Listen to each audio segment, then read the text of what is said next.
Tout a commencé mercredi dernier par un mauvais regard. C'est ce qu'explique ce père de famille. Vers 1 h du matin, son fils de 19 ans reçoit un appel de l'un de ses amis qui a besoin d'aide. Il aurait été agressé devant un bar à chicha. D'autres lui ont demandé de venir accompagner à l'hôpital. Mon fils, sans poser de questions, il est sorti, il est allé.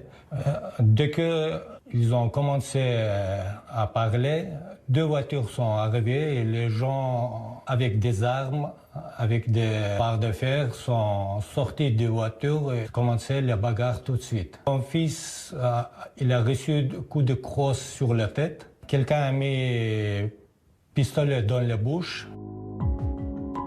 Ce serait donc pour se venger de cette agression que ces hommes se réclamant de la communauté tchétchène s'en sont pris à des habitants d'un quartier de Dijon. Vendredi, aux alentours de minuit, des Tchétchènes venus de toute la France, certains cagoulés et munis de marteaux, mènent une expédition punitive devant le bar à chicha en question. C'est réparti très vite. Les gens, dès qu'ils ont appris, ils ont vu ça, ils ont commencé à venir eux-mêmes, spontanément. Personne n'a été appelé, personne n'a été demandé. Mohamed, une figure respectée de la communauté tchétchène, s'est rendu sur place dès le début, auprès des jeunes venus se faire justice. Le déchaînement de violence ne le surprend pas. Après, chez nous, tradition tchétchène, c'est un peu bizarre. Si quelqu'un il touche une Tchétchène, ça y est, là, ça commence à gonfler un peu. Il y avait 520 voitures autour de des gens tchétchènes. Cette expédition punitive, Rachid en a été victime.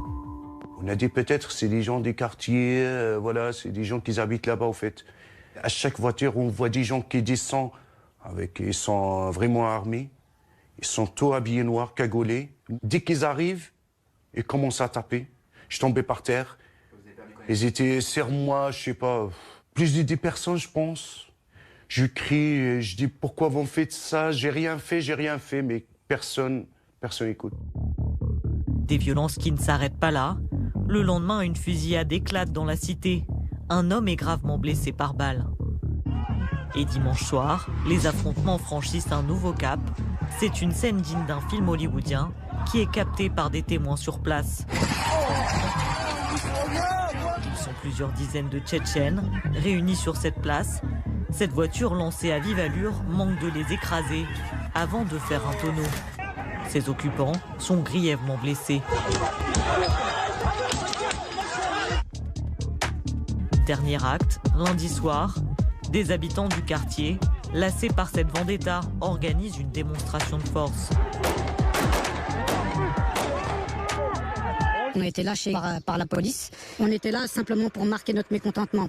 Alors bien sûr, il y a des gens qui étaient armés et je condamne fermement ce genre d'attitude. Mais malheureusement, on n'allait pas accueillir des gens qui arrivent avec des battes. Et vous avez pu voir les images, des tournevis, des couteaux, avec des bouquets de fleurs. Donc, Depuis lundi, des renforts ont été envoyés sur place pour tenter d'apaiser la situation.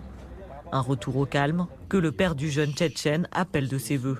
Je suis contre n'importe quelle violence. Je suis pour la justice. J'aimerais bien que tout le monde se calme. On monte la pression, mais il faut arrêter tout ça.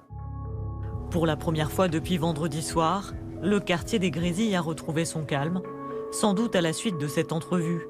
Une sorte d'armistice scellé sous cette tente dans les jardins d'une mosquée de la banlieue de Dijon, entre les représentants des différentes communautés.